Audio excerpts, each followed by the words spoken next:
Banyak sekali anak Tuhan yang sebenarnya sedang menangis di hadapan Tuhan. Survei mengatakan, saya memilih untuk tidak menikah karena problem-problem ini. Saudara, kita harus mendoakan mereka. Adam hidup di hadapan Tuhan terlebih dahulu, sebelum dia hidup bersama dengan Hawa di hadapan Tuhan. Maka sebelum engkau bisa mencari pasangan hidup yang sepadan, kalau kita tidak mengerti mengenai konsep bahwa kita adalah makhluk perjanjian, tidak mungkin kita bisa mengerti apa itu pasangan yang sepadan di hadapan Tuhan.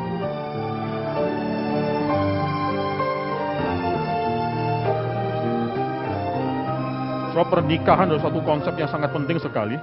Bahkan kalau kita melihat, karena pentingnya konsep ini, Tuhan menggunakan konsep ini untuk menyatakan bagaimana dia berrelasi dengan umat Tuhan. Ketika umat Tuhan akhirnya melacurkan dirinya, menyembah berhala-berhala yang lain. Tuhan berkata kepada mereka, engkau sedang melacurkan diri. Bahkan Tuhan tuh menceraikan mereka, itu bahasa daripada suatu pernikahan. Kalau pernikahan itu tidak penting, kita tidak mungkin bisa mengerti betapa pentingnya suatu konsep covenant, perjanjian antara umat Tuhan dan Tuhan itu. Soalnya Tuhan menggunakan bahasa pernikahan untuk membuat kita mengerti mengenai apa itu kasih daripada Tuhan. Soalnya sayangnya dalam zaman ini, saudara, semakin lama semakin orang tidak mengerti bukan hanya kekudusan daripada pernikahan, bahkan yang sangat lebih mendasar itu pernikahan sendiri. Banyak orang yang sudah salah mengerti mengenai konsep ini, saudara. Di Amerika, saudara, di US, itu kalau sudah perhatikan dari tahun 1950 sampai 2009, jadi hampir 60 tahun, 59 tahun, itu ada marital trend status, yaitu tren atau pergerakan daripada pernikahan atau status pernikahan. Saudara bisa melihat bahwa orang yang menikah di Amerika dalam kurun waktu 60 tahun ini semakin lama semakin menurun. Itu ada penurunan daripada 67%, hampir 67% sampai ke 54%. Tahun 2009, saudara, hanya separuh penduduk di Amerika orang dewasa, kira-kira 54% itu yang menikah. Di sini saudara bisa melihat bagaimana akhirnya yang single, yang akhirnya tidak mau menikah itu meningkat, saudara, dari 23% tahun 1950 sampai akhirnya sepertiga, kira-kira 30% penduduk di Amerika itu akhirnya memilih untuk tidak menikah. Saudara, di UK, United Kingdom, Inggris, ini statistik yang mungkin jauh lebih berat atau lebih kita prihatin, lebih memprihatinkan. Sampai tahun 2031, yaitu 10 tahun dari sekarang, saudara, itu forecast atau projection, itu yang akan menikah itu terus-menerus turun, ya, sampai akhirnya yang single itu akan lebih banyak daripada yang menikah. Perhatikan di sini, saudara. Saudara bisa melihat bagaimana nanti yang single, yang memilih single tahun 2031 di United Kingdom itu diperkirakan sudah mencapai 42,3%, sedikit lebih daripada yang memilih untuk menikah 41,4%. Ada perbedaan sekitar 1%. Ini perkiraan tahun 2031, itu terjadi crossover antara yang menikah dan yang single, akan lebih banyak yang single, saudara. Apalagi kalau kita tambahkan nanti, saudara, ditambahkan yang single itu bukan cuma yang nggak pernah menikah, ya itu tadi yang single, definisi yang single itu sangat straight sekali, itu yang tidak pernah menikah itu akan mengalahkan orang yang akan menikah. Tapi kalau kita perluas definisi tersebut, single bukan cuma tidak pernah menikah, tapi yang sudah pernah menikah lalu menjadi janda, atau menjadi duda, atau single karena sudah pernah menikah lalu cerai, saudara. Maka saudara, itu suatu hal yang sangat mengerikan sekali, itu hampir 60% nanti tahun 2031 di United Kingdom, itu orang memilih untuk menjadi single. Kalaupun sudah pernah menikah, lalu akhirnya menjadi duda atau janda, ataupun sudah pernah menikah dan cerai, mereka tetap memilih untuk akhirnya single, tidak mau menikah lagi. Ada suatu kepahitan yang mungkin mereka rasakan ketika mereka menikah dan akhirnya cerai. Lalu untuk apa harus menikah? Daripada menikah, lebih baik kita hidup lebih bebas sebagai seorang individu. Saudara, ini suatu hal yang memprihatinkan, saudara. Saudara, khususnya untuk kategori orang yang divorce saat ini, tahun 2017, di Amerika, saudara bisa melihat, saudara, pernikahan hampir 45% orang yang menikah itu pasti akan bercerai, saudara, 45%. Hampir satu di antara dua pasang yang menikah, itu nanti akan end up dengan bercerai, saudara. Saudara, kita dalam mempersiapkan seminar ini, kita melakukan suatu survei yang sangat sederhana. di mana yang mengisi survei itu sampai saat ini mungkin sudah lebih dari 650 orang. Ya, dari orang-orang yang kita survei tersebut, saudara, tuh ada yang menarik, ada 12,2% kategori antara orang yang mau menikah, yang belum menikah dan mau menikah. Lalu kategori yang kedua adalah yang belum menikah dan tidak merencanakan untuk menikah. Dan kategori yang ketiga yang sudah menikah. Maka di sini saudara, dari 669 orang respondents yang mengisi survei ini, ada sekitar 12,2% sekian, saudara, itu yang mengatakan bahwa mereka itu belum menikah dan tidak merencanakan untuk menikah. So, ini suatu data yang sangat penting sekali, walaupun memang ada faktor umur yang mengatakan saya tidak mau menikah, saya belum menikah dan tidak mau menikah.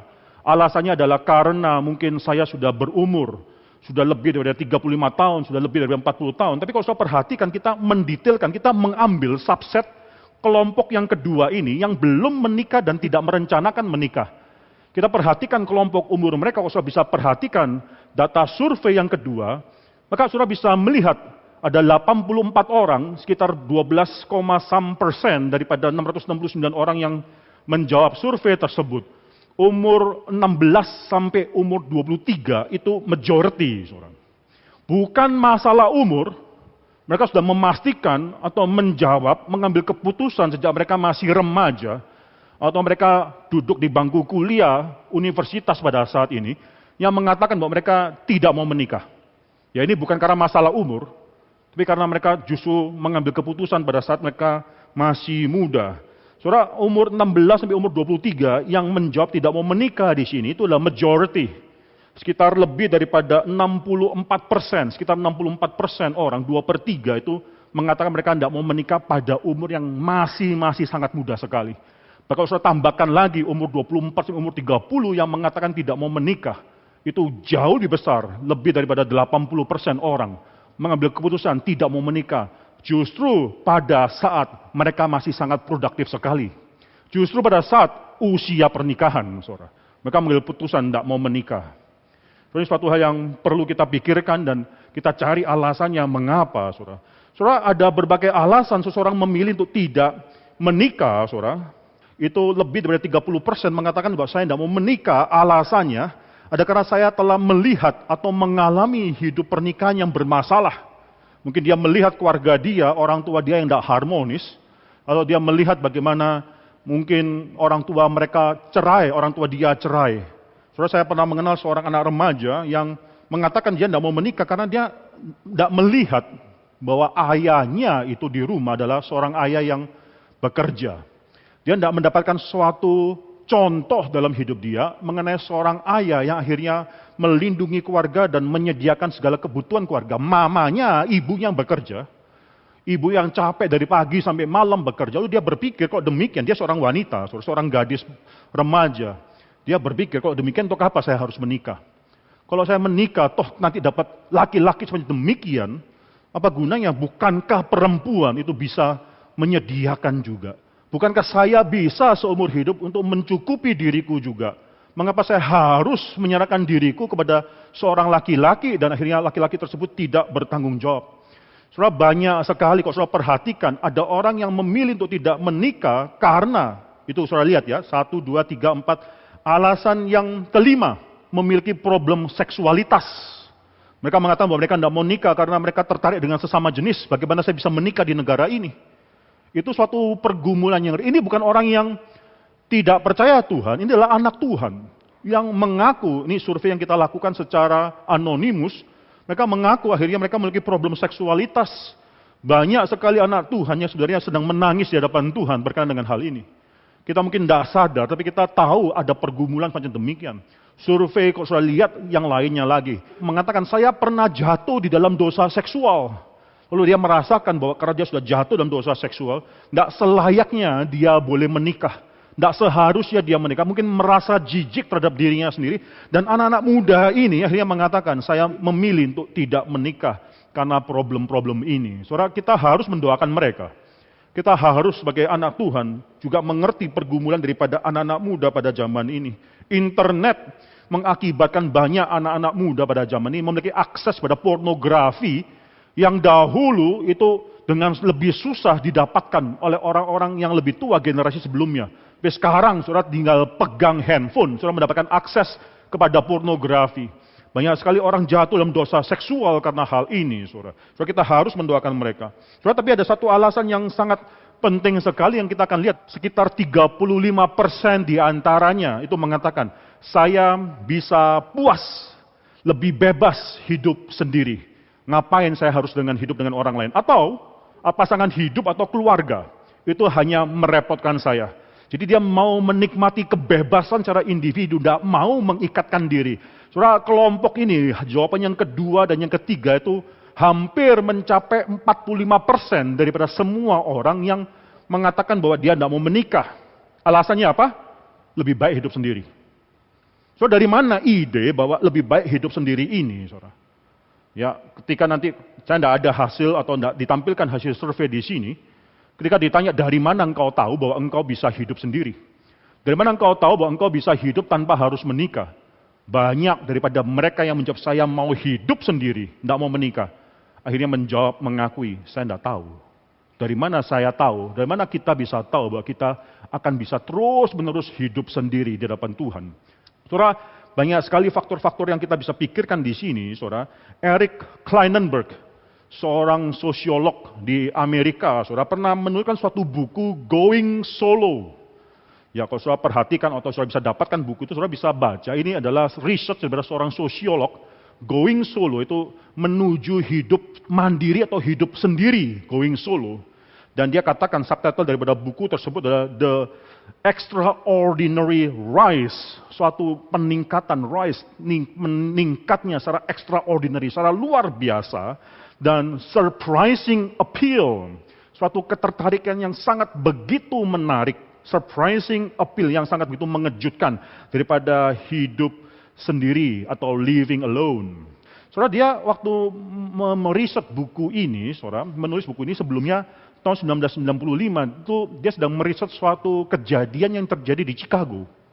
Yaitu heat wave yang terjadi di Chicago dan akhirnya memakan hidup 700 nyawa orang di Chicago dalam satu musim panas tersebut. Demikian banyak orang yang meninggal.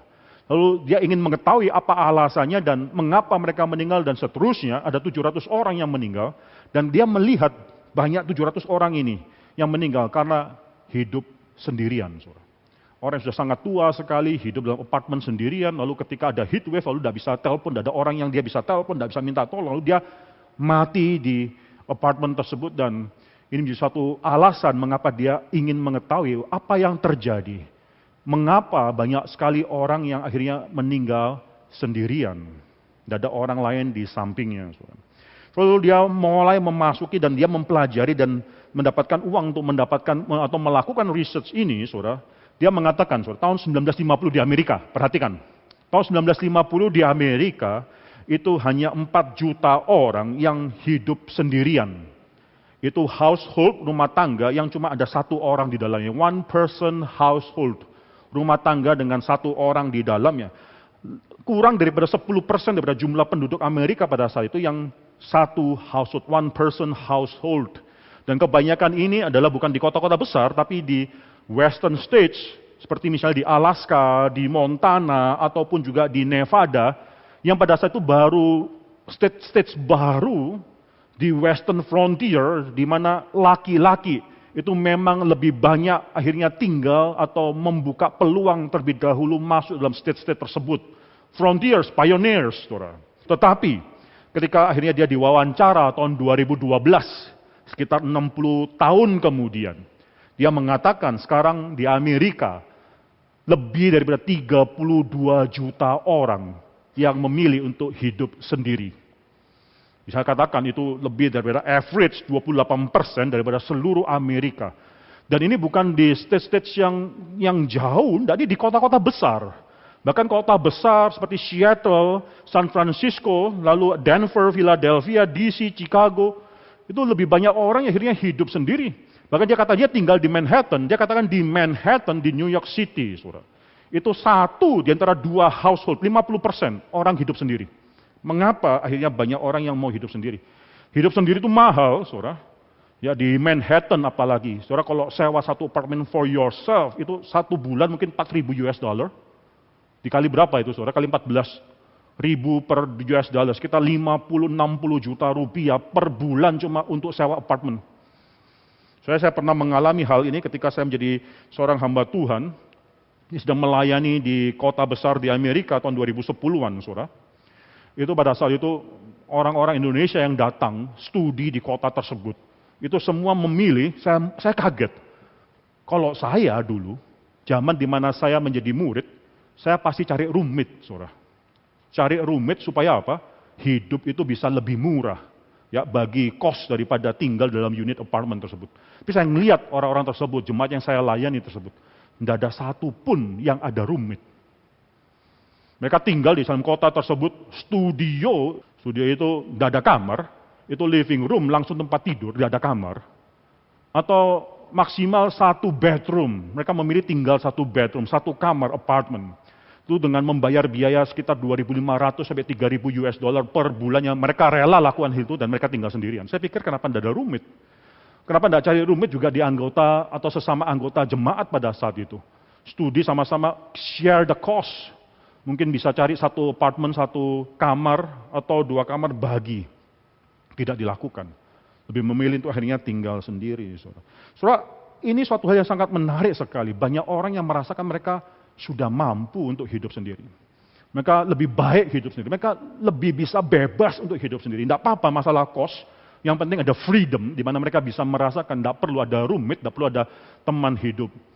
Saudara, saya masih ingat waktu saya di University of Connecticut itu menjadi doctoral student. Salah satu daripada PI, Principal Investigator, saya ada 3 PIs, 2 eksperimental dan 1 theoretical.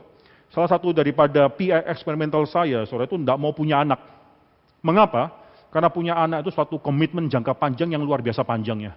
Saudara bertanggung jawab untuk paling tidak kalau di Amerika 18 tahun pertama dia dewasa. Saudara bertanggung jawab untuk umur dia. Seumur 18 tahun tersebut, dia tidak mau punya anak, tapi tidak apa-apa pelihara anjing, saudara. Ya. Jadi saya pernah dengar cerita, saya agak kaget gitu ya.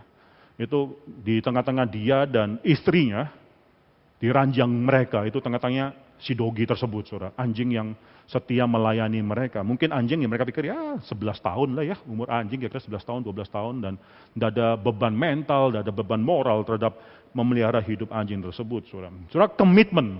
Nanti kita bicarakan mengenai komitmen. Sekarang semakin sulit orang memiliki komitmen. Kalau sudah menikah pun, saya mengenal ada pasangan-pasangan yang sudah menikah tidak mau punya anak. Saudara, memang menikah bukan tujuannya paling utama memiliki anak, tapi kalau bisa punya anak, why not? Yaitu suatu berkat daripada Tuhan, suatu hal yang indah kalau kita bisa menikah dan menghasilkan keturunan. Keturunan yang takut akan Tuhan, itulah suatu berkat daripada Tuhan. Sekarang banyak orang yang tidak merasakan itu suatu hal yang penting. Saudara, mari kita melihat apa yang dikatakan oleh Alkitab di sini. Mari kita buka suatu firman Tuhan.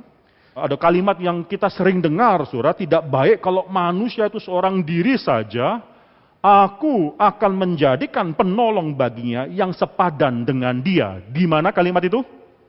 Kejadian pasal berapa? Pasal 2 ayat ke-18. Itu kalimat yang sangat penting yang keluar daripada mulut Tuhan yang menilai hidup daripada Adam. So perhatikan di sini, ini kalimat yang sering kita baca dan sering kita kutip. Bahkan ini menjadi dasar daripada acara kita pada sore hari ini mencari pasangan yang sepadan. Saya bacakan Kejadian pasal 2 ayat ke-18. Tuhan Allah berfirman, tidak baik kalau manusia itu seorang diri saja, aku akan menjadikan penolong baginya yang sepadan dengan dia. Titik. Banyak orang yang salah mengerti mengenai ayat ini. Mereka tidak mengerti bahwa arti kata sepadan itu apa. Ya, ini suatu hal yang sangat penting sekali. Banyak pernikahan yang akhirnya tidak bisa dipersiapkan dengan baik, atau sudah berjalan dan akhirnya mengalami begitu banyak kesulitan, sampai pada titik ambang perceraian sekalipun, karena ini. Banyak orang yang tidak mempersiapkan pernikahan dengan baik, lalu sudah menikah dan sampai pada perjinahan. Karena salah mengerti mengenai ayat ini, saudara. So, mari kita baca bertanggapan. Konteks besarnya, saya sudah baca dari ayat 15 sampai 20. Saya baca 15, saudara baca 16, dan kita akan bertanggapan. Ini konteks besar daripada ayat tersebut. Ayat 15 sampai ayat ke-20 kita akan membaca bersama, saya membacakan ayat-ayat yang ganjil. Demikianlah firman Tuhan bagi kita semua. Tuhan Allah mengambil manusia itu dan menempatkannya dalam Taman Eden untuk mengusahakan dan memelihara taman itu. 16.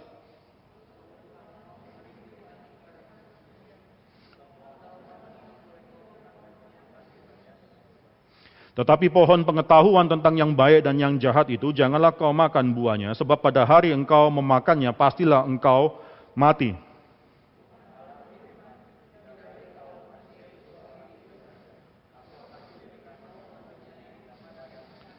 Lalu Tuhan Allah membentuk dari tanah segala binatang hutan dan segala burung di udara, dibawanyalah semuanya kepada manusia itu untuk melihat bagaimana ia menamainya, dan seperti nama yang diberikan manusia itu kepada tiap-tiap makhluk yang hidup, demikianlah nanti nama makhluk itu.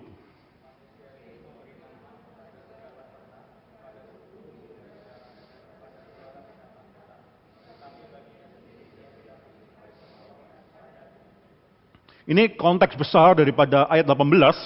Ketika saudara membaca Kejadian pasal 2 ayat 18, jangan asal comot ayat tersebut, lepas daripada konteks besarnya.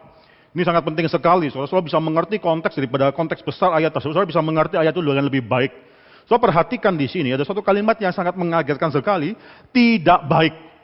Bukankah selama ini dalam kitab Kejadian pasal yang pertama, Tuhan selalu berkali-kali mengatakan baik.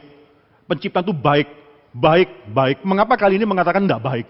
Apa yang salah dengan penciptaan Tuhan? Apakah ada something wrong dengan apa yang Tuhan lakukan? Saudara perhatikan, dalam Kejadian pasal 1, mari kita buka dalam Kejadian pasal yang pertama. Itu Tuhan berkali-kali mengatakan bahwa ketika dia menciptakan terang, terang itu baik adanya. Pasal 1 ayat yang keempat. Ketika menciptakan daratan, itu ayat yang ke-10 dikatakan, itu baik adanya. Ketika menciptakan tumbuh-tumbuhan, saudara bisa melihat, Allah melihat hal tersebut dan itu baik adanya. Ketika menciptakan benda-benda penerang, saudara bisa melihat Tuhan menilai bahwa itu baik adanya. Ketika dia menciptakan makhluk hidup di udara dan makhluk hidup yang ada di laut, saudara bisa melihat dalam ayat ke-25, Tuhan melihat bahwa semuanya itu baik adanya, saudara. Saudara bisa melihat di sini, saudara, bagaimana itu makhluk hidup di udara, di laut, dan juga di darat, saudara. Dan akhirnya ketika Tuhan sudah menciptakan manusia, seluruh diciptakan. Maka Kejadian pasal 1 ayat ke-31, saudara bisa melihat di sana. Melihat segala sesuatu yang dijadikannya itu sungguh amat baik. Seluruhnya baik. Lalu mengapa tiba-tiba Tuhan mengatakan suatu kalimat tidak baik? Apakah ada something wrong dengan penciptaan Tuhan? Maka di sini saudara, yang tidak baik itu bukan Adamnya. Perhatikan, ini sangat penting sekali. Yang tidak baik itu bukan Adamnya. Ketika Tuhan menilai ada sesuatu yang tidak baik dalam hidup Adam, itu bukan diri Adamnya. Diri Adam diciptakan dengan sangat baik sekali. Tidak ada dosa dalam diri Adam pada saat itu. Yang dikatakan tidak baik adalah kondisi Adam yang sendirian pada saat itu, yang tidak baik. So, pada saat ini banyak orang yang mempertentangkan antara Kejadian pasal 1 dan Kejadian pasal yang kedua. Sana kan ada suatu pertentangan. Dalam Kejadian pasal 1, kalau kita perhatikan ya, Kejadian pasal 1 ayat yang ke-27 misalnya. Kejadian pasal 1 ayat ke-27 itu menceritakan bagaimana Adam dan Hawa, laki dan perempuan diciptakan oleh Tuhan. Ya, 1 ayat ke-27, maka Allah menciptakan manusia itu menurut gambarnya. Menurut gambar Allah diciptakannya dia, laki-laki dan perempuan diciptakannya mereka. Terus saya kepada murid-murid saya di kelas saya mengatakan di sini satu kalimat yang sangat penting sekali. Gambar Allah itu muncul 2 kali. Ciptaan itu muncul 3 kali. Saudara perhatikan sekali lagi, saya bacakan ayat 27 ini. Maka Allah menciptakan manusia itu menurut gambarnya, menurut gambar Allah, diciptakannya dia, laki-laki dan perempuan, diciptakannya mereka. Itu kata ciptaan itu diulangi berkali-kali, untuk mengingatkan bahwa kita manusia itu hanya ciptaan saja. Kita bukan Tuhan, kita tuh hanya ciptaan saja, dan kita diciptakan itu sesuai dengan gambarnya Allah. Laki-laki dan perempuan diciptakan. Lalu mengapa dalam Kejadian pasal 2 dikatakan bahwa Adam itu hidup sendirian? Di mana Hawa? Mengapa Hawa akhirnya terpisah penciptanya dengan Adam? Dalam Kejadian pasal 1, seakan dua-dua itu sekaligus diciptakan dan di dalam gambar dan rupa daripada Tuhan. Apakah ini ada suatu kontradiksi antara Kejadian pasal 1 dan Kejadian pasal yang kedua? Bukan hanya itu saja, kalau saya perhatikan dalam Kejadian pasal 1, penciptaan manusia itu terakhir, ya itu pada hari yang ke-6, pada hari yang terakhir, binatang darat dan binatang udara diciptakan pada hari ke-5 dan hari ke-6 sebelum manusia. Saya perhatikan dalam Kejadian pasal kedua, itu seakan penciptaan daripada binatang itu setelah pencipta daripada manusia. Mana yang benar? Kejadian pasal 1, Kejadian pasal yang kedua. So di sini banyak orang yang mempertentangkan kedua pasal ini dan mengatakan ini buktinya bahwa Alkitab adalah cuma buatan atau tulisan tangan daripada manusia, oleh karena itu berkontradiksi. Saudara, tidak demikian, karena dalam Kejadian pasal yang kedua yang diutamakan fokus daripada pasal ini adalah manusia, bagaimana Tuhan menciptakan manusia. Kalau bisa melihat ayat yang ke-19, 20, itu bukan setelah Tuhan menciptakan manusia, baru kemudian secara kronologis Tuhan menciptakan binatang-binatang. Tidak, itu suatu flashback. Tuhan sudah menciptakan semua hal ini dan akhirnya membawa kepada manusia semua binatang ciptaan Tuhan, supaya manusia itu memberikan nama. Itu suatu flashback. Poin paling utama ini adalah manusia. Dan ketika membicarakan manusia, itu kita melihat satu hal bahwa Adam diciptakan terlebih dahulu sebelum Hawa. Saudara, baik Kejadian pasal yang pertama atau Kejadian pasal yang kedua itu benar, dua-dua diciptakan oleh Tuhan, baik Adam maupun Hawa itu diciptakan oleh Tuhan dan diciptakan dalam gambar dan rupa daripada Tuhan. Tapi Kejadian pasal 2 mengatakan Adam diciptakan lebih dahulu. There was a time, if was not. Ya, there was a time, ada satu waktu di mana Hawa tidak ada. There was a time Adam was alone. Ada satu waktu di mana Adam sendirian, saudara. Nah, itu yang dinilai oleh Tuhan tidak baik kalau Adam itu sendirian. Saudara, saya mau tanya, saudara, seluruh binatang itu diciptakan berpasang-pasangan, mengapa hanya Adam yang diciptakan sendirian pada saat itu? Saudara, banyak sekali orang yang mengatakan bahwa manusia itu hanyalah binatang tingkat yang lebih tinggi. Bahwa manusia itu adalah rational animal. Itu perkataan daripada Aristotle. Manusia adalah binatang yang bisa berpikir, ya. Atau manusia, definisi yang lain mengatakan bahwa manusia itu adalah social being, social animal. Binatang yang bersosialisasi. Kita memerlukan orang yang lainnya, saudara. Itulah definisi daripada manusia. Tapi kalau memang demikian definisi daripada manusia, bahwa manusia adalah binatang yang bersosialisasi, yang paling penting adalah sosialisasi. Mengapa Tuhan menciptakan Adam sendirian? Kita harus pikirkan mengenai hal ini. So, banyak teori-teori daripada dunia ini yang tidak bisa menjawab dengan tuntas mengenai siapa manusia. Saudara, Kejadian pasal 2 menceritakan pada kita mengapa manusia itu bukan binatang. Ya, Kejadian pasal 2 itu menceritakan bagi kita mengapa manusia itu bukan binatang. Sehingga binatang itu bisa melakukan hubungan seksual. Bagi manusia, hubungan seksual itu penting, indah, tapi bukan dilakukan sembarangan. Kita bukan binatang yang akhirnya tidak mau commit satu dengan yang lainnya, lalu melakukan hubungan seksual. Ada anak-anak muda yang mengatakan, what's wrong dengan premarital sex? Apa yang salah dengan sebelum menikah saya melakukan hubungan seksual? Apa salahnya? Toh hanya hubungan seksual. Saudara, dalam Alkitab menceritakan bagaimana manusia itu demikian berbeda dengan binatang. Nanti cara penciptaannya dan bagaimana dan proses penciptaannya itu demikian berbeda dengan binatang. Maka manusia itu bukan binatang. Saudara, saya menjawab, saya ambil waktu singkat untuk menjawab mengenai kesalahan daripada premarital sex. Di sana, saudara, seks adalah suatu hal yang nikmat, pleasurable, suatu hal yang bisa dinikmati. Banyak orang mau menikmati seksnya tanpa pernikahan, tanpa komitmen.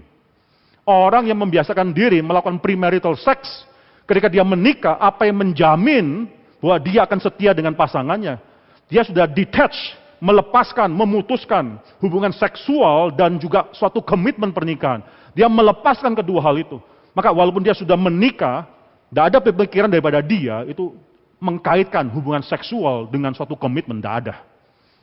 Maka banyak sekali orang yang melakukan premarital sex, kalau dia tidak pernah mendapatkan belas kasihan daripada Tuhan, menyadari bahwa itu adalah suatu dosa di hadapan Tuhan, mendapatkan pengampunan daripada Tuhan, setelah dia menikah, dia akan melakukan perzinahan. Banyak sekali kasus macam demikian. Mengapa? Karena konsep hubungan seksual dilepaskan daripada suatu komitmen. So, maka di sini, saudara, kita bukan binatang. Binatang itu memerlukan biological sex. Bahkan binatang pun ada yang bisa mengkomitkan dirinya. Ada binatang yang monogamous, saudara.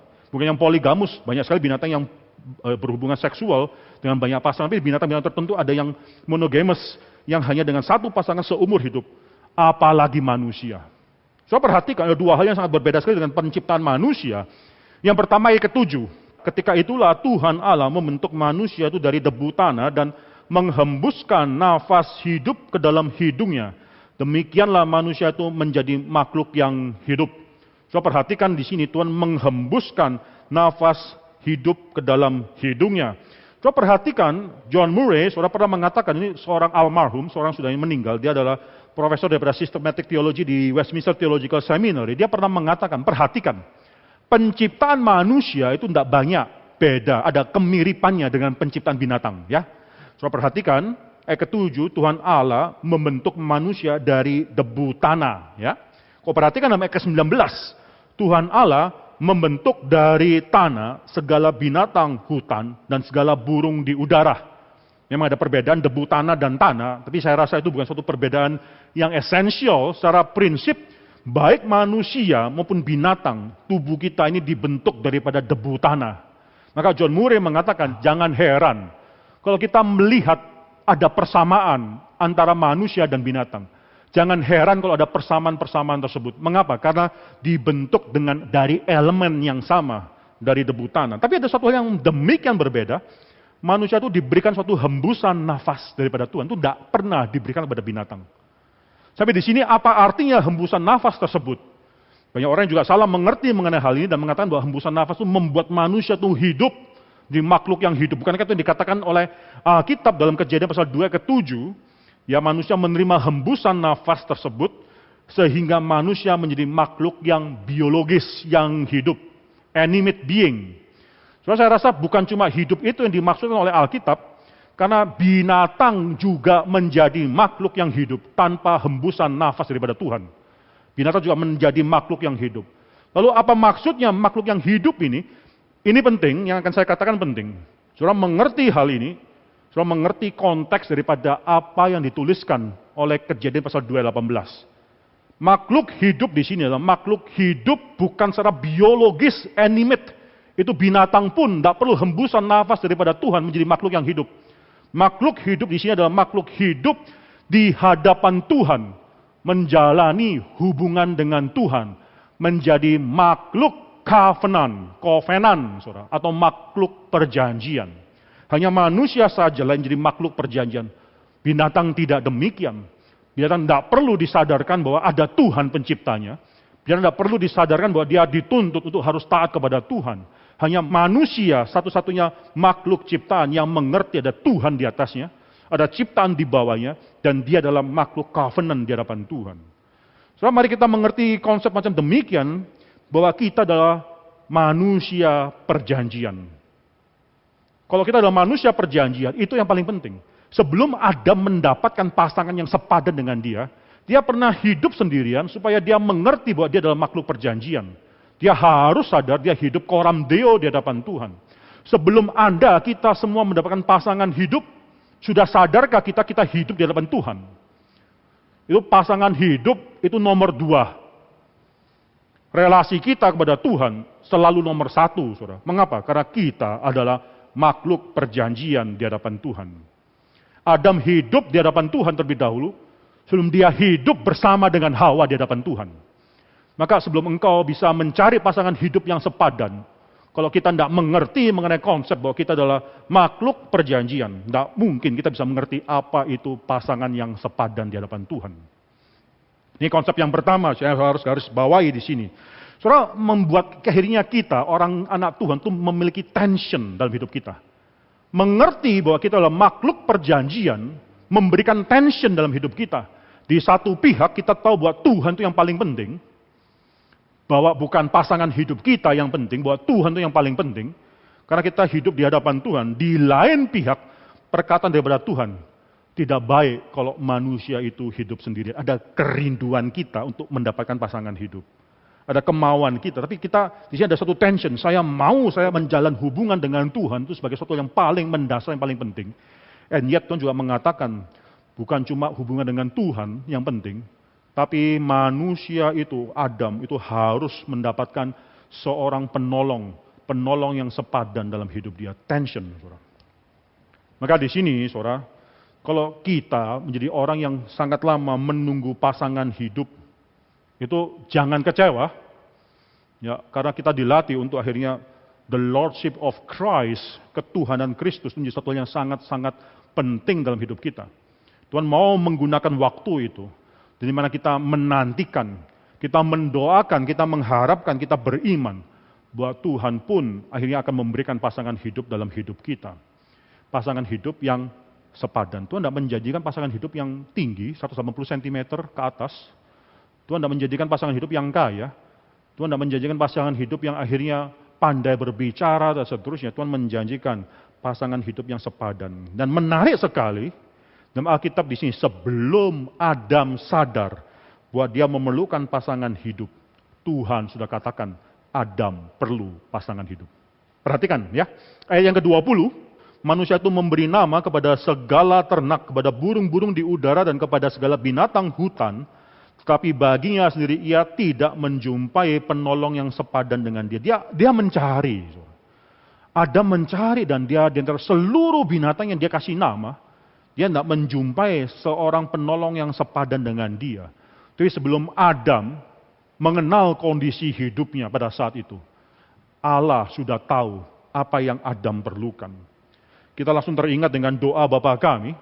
Tuhan sendiri ajarkan sebelum engkau mendoakan doa Bapa kami, dan doa Bapa kami itu sangat simpel sekali, tidak perlu bertele-tele. Tuhan katakan, doamu tidak perlu bertele-tele karena Tuhan sudah tahu apa yang engkau perlukan sebelum engkau memintanya kepada Bapa. Bapa di surga mengetahui apa yang kita perlukan. Saat ini banyak anak-anak Tuhan yang mungkin menjerit, ya Tuhan, kapan saya mendapatkan pasangan hidup? Mungkin ada anak Tuhan yang mengatakan, ya Tuhan, saya merindukan mendapatkan pasangan hidup, tapi kayaknya tidak mungkin. Usia saya dan seterusnya. Bagi saya, problemnya bukan di dalam Tuhan memberikan atau tidak memberikan pasangan hidup. Seringkali kita salah menetapkan target dalam apa itu yang harus kita cari dalam hidup seorang pasangan hidup. Seringkali kita salah dalam hal itu. Soal dalam hal ini, Tuhan akan mengatakan kepada kita, aku tahu anakku. Sebelum engkau berteriak, aku tahu bahwa engkau perlu pasangan hidup. Aku tahu bahwa engkau merindukan pasangan hidup. Aku tahu. Sekarang usahakan mengerti apa itu pasangan hidup yang sepadan. Maka di sini saudara perhatikan, kalimat daripada Kejadian pasal 2 ayat 18 itu harus dimengerti sebagai suatu kalimat tidak baik kalau manusia sebagai makhluk perjanjian di hadapan Tuhan.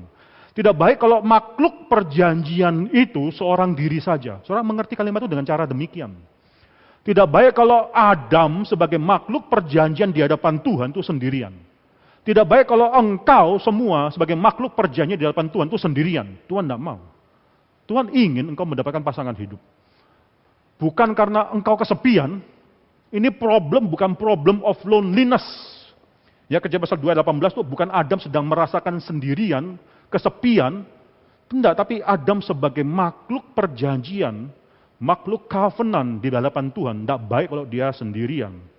Saudara bisa melihat hal ini dengan terlebih lagi, Kejadian pasal 2 ayat 18 ini dikutip di antara 3 hal besar, pekerjaan besar yang Tuhan berikan dalam hidup Adam.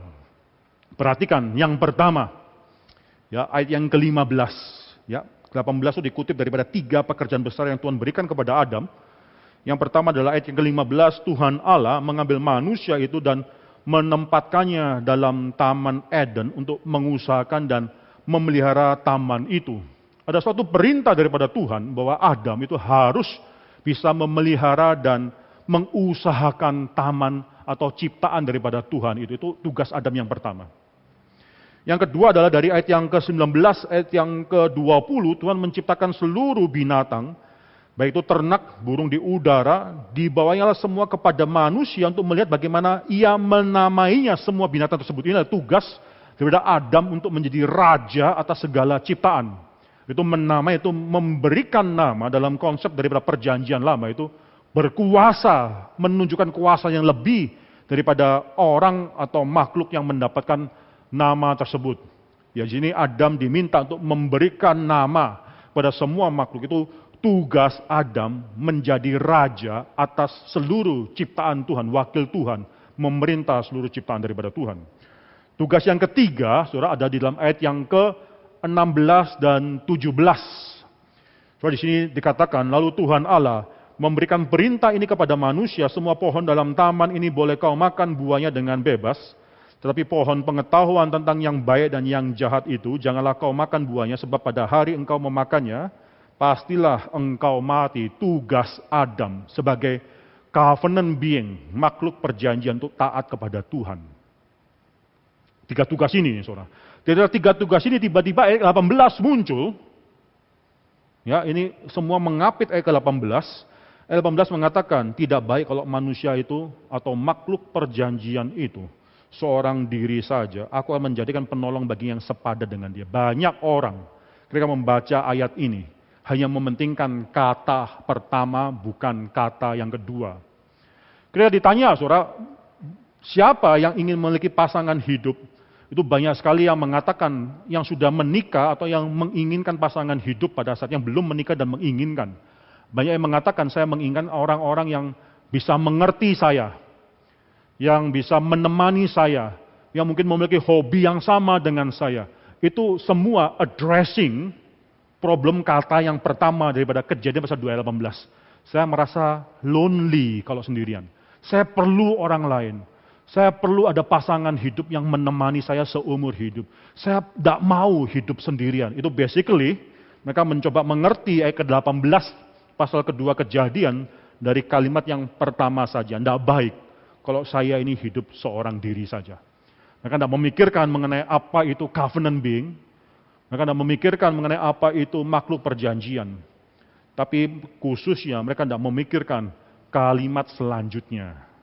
Ya, aku akan menjadikan penolong baginya yang sepadan dengan dia. Penolong mengatakan bahwa Adam itu adalah Adam manusia, dia bukan Tuhan. Dia tidak maha mencukupi.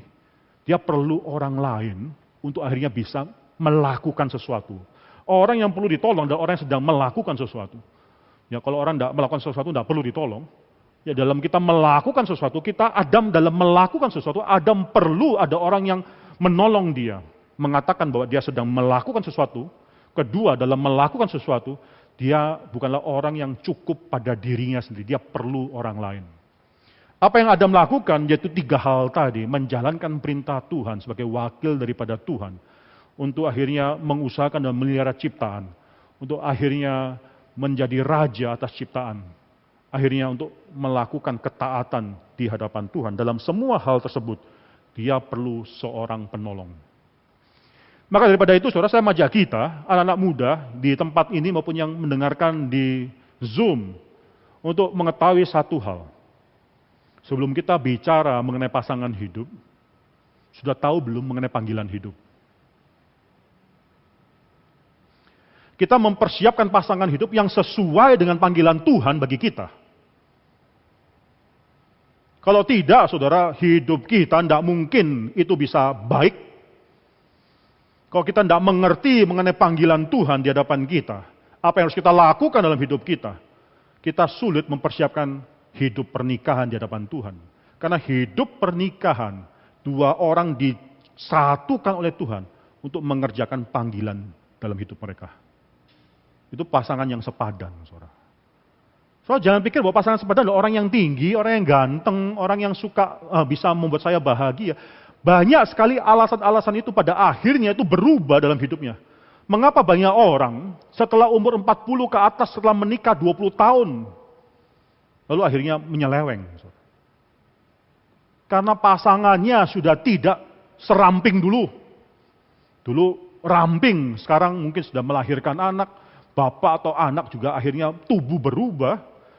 Karena bahasanya tidak bisa nyambung seperti dulu lagi. Hobinya sudah berbeda. Saudara, manusia bisa berbeda. Tapi panggilan Tuhan itu bisa kekal. Saudara, Tuhan berikan dalam hidup kita. Lalu kita mengatakan, loh, kami masih muda, masih remaja, masih pemuda. Kami tidak tahu panggilan hidup. Bukan tidak tahu, tapi tidak mau menggumulkan. Ya, saudara masih ingat anak-anak CIT tempat ini. Hal pertama ketika saya bertemu dengan saudara itu pasti bicara mengenai panggilan. Semua datang harus mencari bergumul mengenai panggilan hidup. Maka di sini saudara saya mau tekankan, baik yang tua maupun yang muda, sudah tahukah panggilan Tuhan dalam hidup kita? Kalau kita mengenal panggilan Tuhan dalam hidup kita mempersiapkan untuk panggilan tersebut. Saya contoh, sejak umur 12, masih 6 SD, mendapatkan panggilan menjadi hamba Tuhan. Jangan pikir bahwa anak SD itu tidak bisa mengerti panggilan Tuhan. Kelas 6 SD saya mendapat panggilan jadi hamba Tuhan. Saya umur 18, mungkin ada 3 kali saya pernah maju dalam kebaktian daripada Pendeta Stephen Tong untuk menyerahkan diri jadi hamba Tuhan. Kalau saya tahu bahwa panggilan saya suatu hari adalah hamba Tuhan, saudara pikirkan pasangan yang sepadan itu apa, saudara?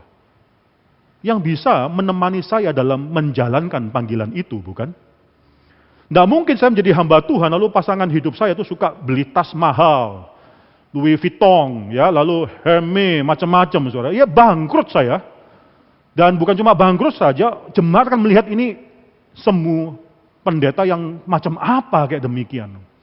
Maka dalam kesederhanaan daripada istri saya, dia menemani saya dan menjalankan panggilan saya sebagai hamba Tuhan. Semua orang dalam ruangan ini, di Zoom juga semua harus bergumul mengenai panggilan Tuhan. Kalau Tuhan memanggil kita untuk akhirnya menjadi missionary, dan kita jelas panggilan Tuhan, kita mempersiapkan studi kita untuk ke arah sana. Ya, kita mempersiapkan studi kita ke arah sana, kita bahkan mempersiapkan pernikahan kita ke arah sana. Saudara. Maka ketika kita akhirnya menjadi missionary, kita bukan mencari orang yang mungkin pasangan hidup yang maunya materi dunia, enggak. Tapi yang bisa mendukung kita menjalankan panggilan tersebut. Apa panggilan saudara? Gumulkan. Kalau saudara enggak tahu, bukan berarti nanti umur 40 baru tahu, enggak mungkin. Kalau saudara enggak tahu panggilan saudara saat ini saatnya bergumul ketika saudara masih muda, saudara menggumulkan panggilan tersebut dan akhirnya dari sana, kalau saudara jujur menggumulkan panggilan tersebut, Tuhan akan memberikan pasangan yang sepadan bagi saudara. Karena apa? Karena engkau mementingkan panggilan Tuhan dalam hidupmu. Saudara, banyak hal yang bisa kita sharingkan mengenai hal ini, saudara. Saudara, saya mau bicara mengenai suatu hal yang sangat penting sekali. Dating, pacaran. Tadi saudara lihat ya, itu beberapa orang Civitas Akademika CIT berbicara mengenai pacar dan pacaran. Perlu enggak pacaran? Apa itu pacaran, saudara? Saudara, bagi saya, pacaran dunia ini sudah dikorupsi dengan nilai-nilai dunia.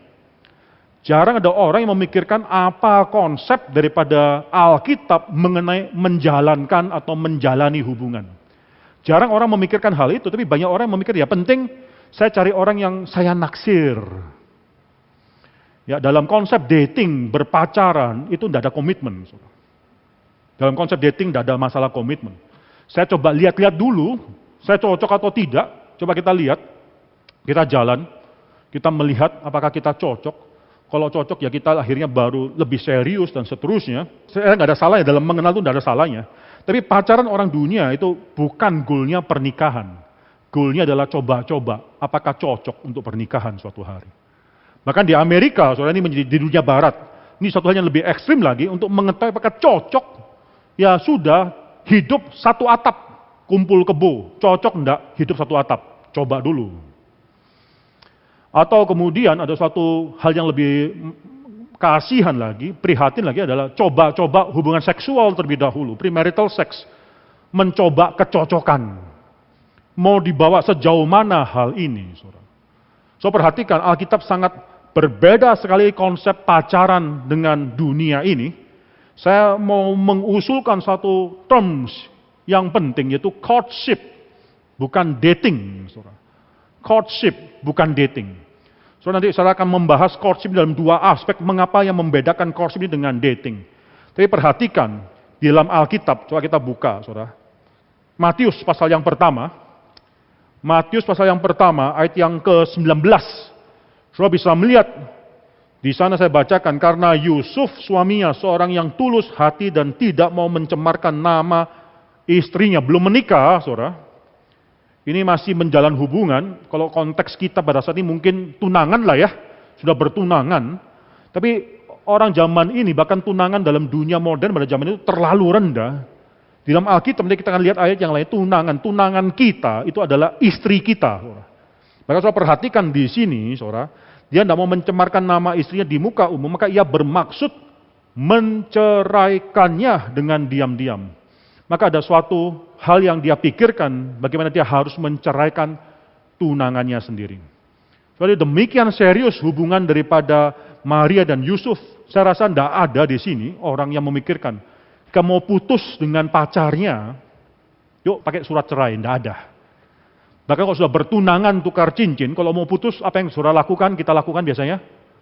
minta cincinnya balik, saudara ya, balikin cincinnya. Tapi kalau dalam Alkitab, kamu mau putus dengan tunanganmu, surat cerai itu istrimu. Belum berhubungan seksual, tetap adalah istrimu.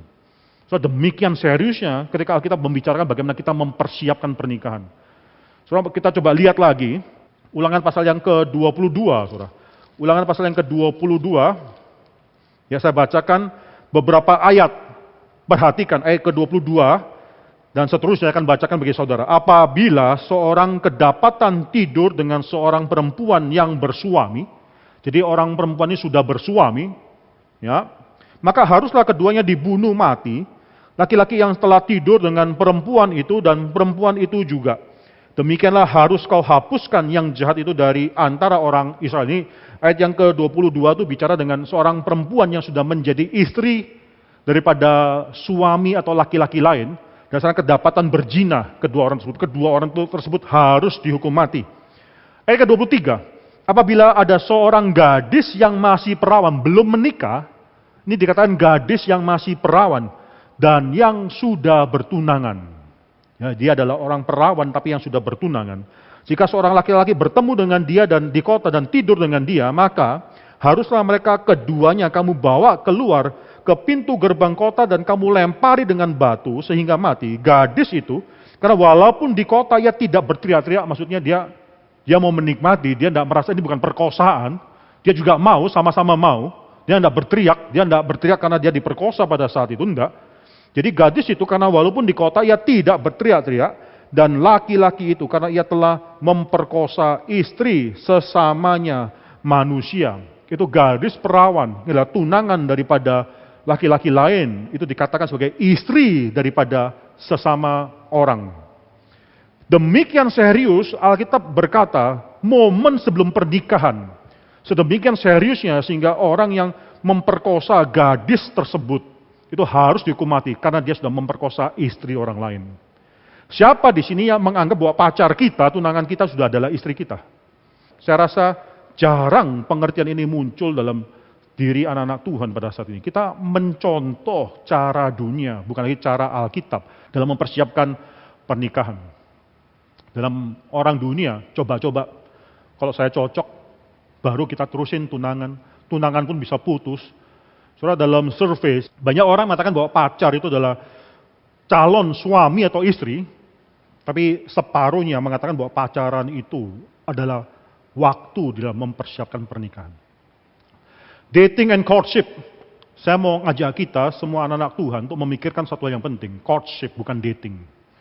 Bedanya apa? Dalam dua aspek yang penting. Yang pertama, courtship itu bicara mengenai satu goal, yaitu pernikahan. Tidak ada goal yang lain. Ya, sehingga saudara waktu menjalan hubungan, mendoakan terus, sama-sama mendoa. Yuk mari berdoa bukan untuk saling mengenalan. Saling berkenal itu sebelumnya, saudara. Saudara mendoakan untuk suatu akhir, yaitu pernikahan. Bila Tuhan berkenan, maka kita akan menikah. Yuk serius. Itu courtship. Bukan putus, sambung, bukan itu, saudara.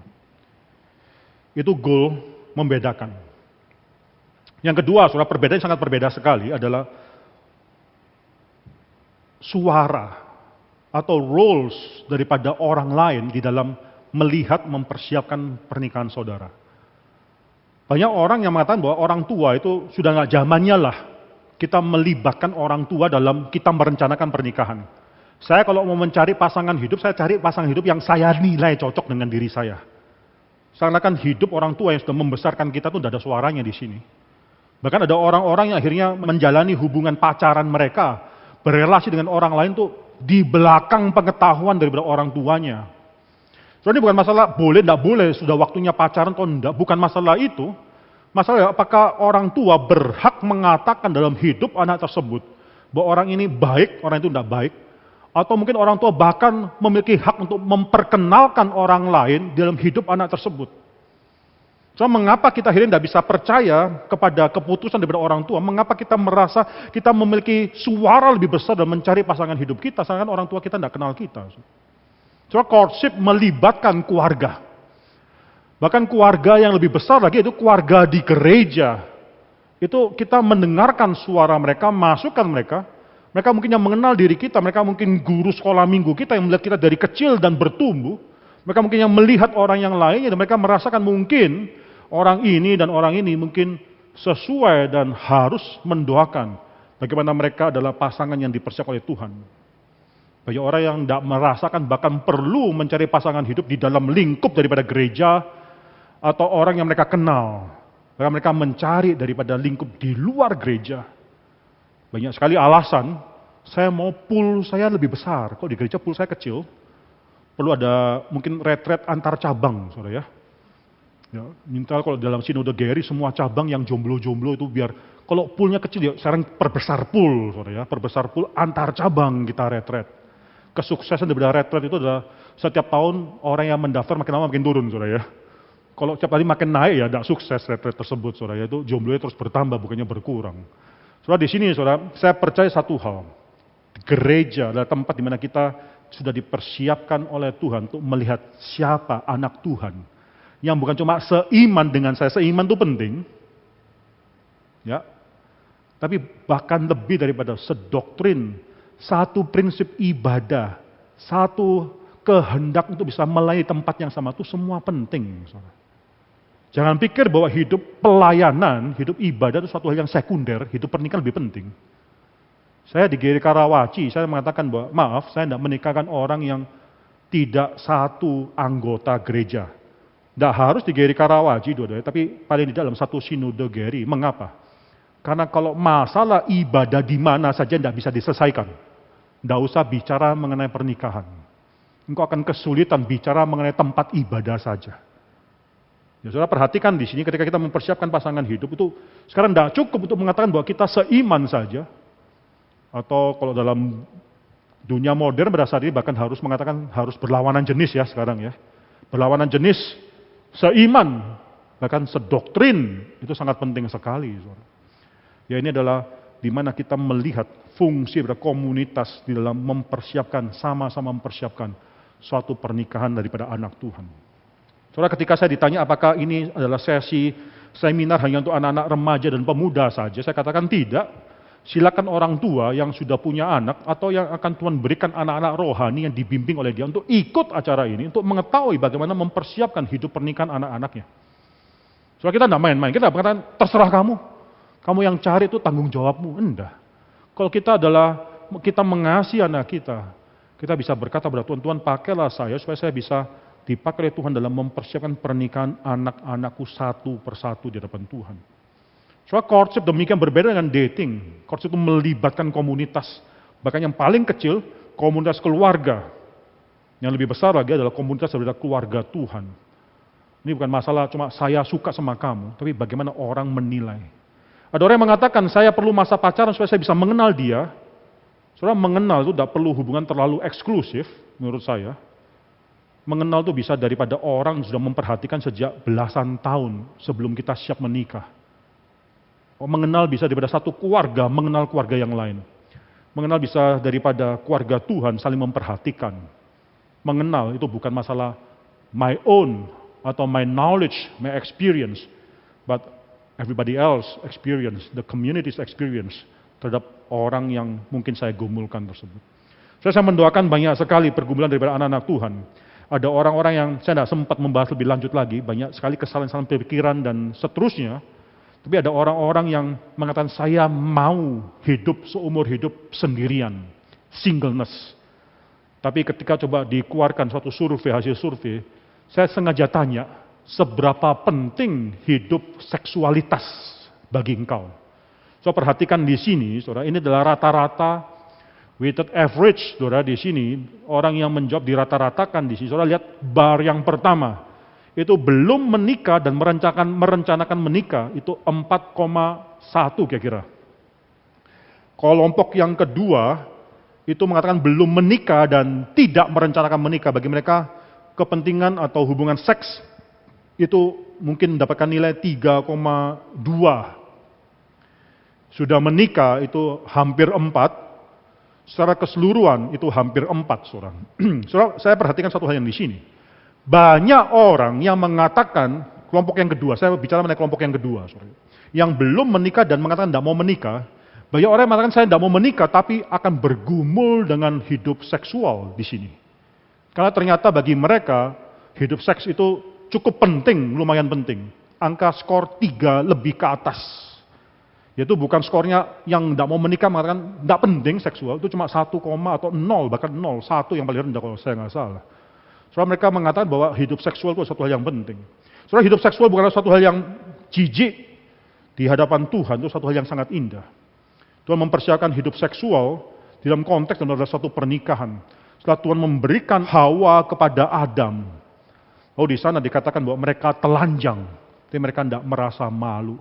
Itu suatu konteks seksual yang dimengerti indah dalam satu konteks pernikahan. Mereka yang merencanakan untuk tidak menikah, saya berdoa, saya tidak tahu apa yang saudara alami, mungkin kepahitan keluarga, mungkin dosa yang sudah pernah dialami, atau apapun. Tapi fakta menunjukkan, kalau tadi rata-rata angka lebih daripada 3, engkau tidak diberikan gift of singleness oleh Tuhan. Orang yang tidak menikah atau memilih tidak menikah, saya percaya, baik menikah maupun hidup sendiri di hadapan Tuhan, itu semua adalah gift, pemberian daripada Tuhan. Dan Tuhan tidak akan memberikan suatu pemberian yang tidak ada artinya. Karena Tuhan memberikan gift of marriage, Tuhan akan memberikan juga segala sesuatu yang penting dalam marriage tersebut. Ketika Tuhan memberikan suatu gift of singleness, Tuhan juga akan memampukan orang tersebut untuk hidup singleness. Dalam hal ini salah satunya adalah kita tidak terbakar oleh hidup seksual. Kerinduan untuk akhirnya dipenuhi hidup seksual. Ketika mereka mengatakan bahwa saya tidak mau seumur hidup untuk menikah, and yet they will be burned with passion. Ada satu kemungkinan mereka jatuh dalam dosa yang begitu besar di depan Tuhan. Bagi saya, saudara yang menjawab, saya tidak mau menikah. Saatnya saudara bergumul di hadapan Tuhan, apakah benar engkau diberikan suatu gift of singleness di hadapan Tuhan? Atau engkau sedang melarikan diri? Kalau kau merasakan ada suatu kepahitan di masa lalu, tahuilah satu hal. Masa lalu kita tidak mendefinisikan masa depan kita.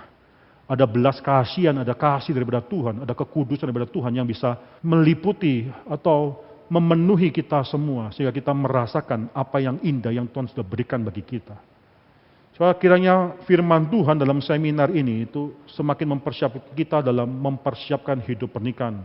Memberikan bekal bagi kita, mempersiapkan untuk bahkan ke depannya pernikahan kita. Kiranya Tuhan dipermuliakan oleh panggilan kita menikah. Mari kita mendudukkan kepala, kita berdoa. Bapa dalam surga, kami bersyukur untuk semua firman Tuhan yang bisa kami dengarkan. Hamba-Mu berdoa ya Tuhan, untuk mereka semua yang saat ini mungkin sedang bergumul dengan dosa-dosa seksual mereka. Ya Tuhan, kiranya Tuhan memberikan kepada kami suatu hati yang mau datang kembali kepada Bapa di surga. Engkau demikian berbeda dengan semua manusia-manusia di bumi. Bapa kami di bumi bisa mengecewakan kami. Tapi Bapa kami di surga adalah Bapa yang mengasihi kami. Ke dalam tangan Tuhan yang mengasihi kami. Kamu menyerahkan seluruh anak muda, seluruh pemuda tempat ini dan juga yang mengikuti secara live dan Zoom. Hamba-Mu berdoa akhirnya Tuhan memberikan kepada mereka semua pengertian mengenai indahnya hidup pernikahan di hadapan Tuhan. Bahwa Tuhan menginginkan bahwa kami yang mungkin menikah, kami bisa menikah. Berikan kepada kami suatu bijaksana dalam mencari pasangan hidup. Bila kami suatu kerinduan dalam mencari pasangan hidup yang sepadan, yang sesuai dengan panggilan kami, yang bisa membuat kami semakin mengasihi Tuhan. Kami serahkan semua dan juga nanti acara kami selanjutnya dalam nama Tuhan Yesus Kristus kami berdoa dan mengucap syukur. Amin.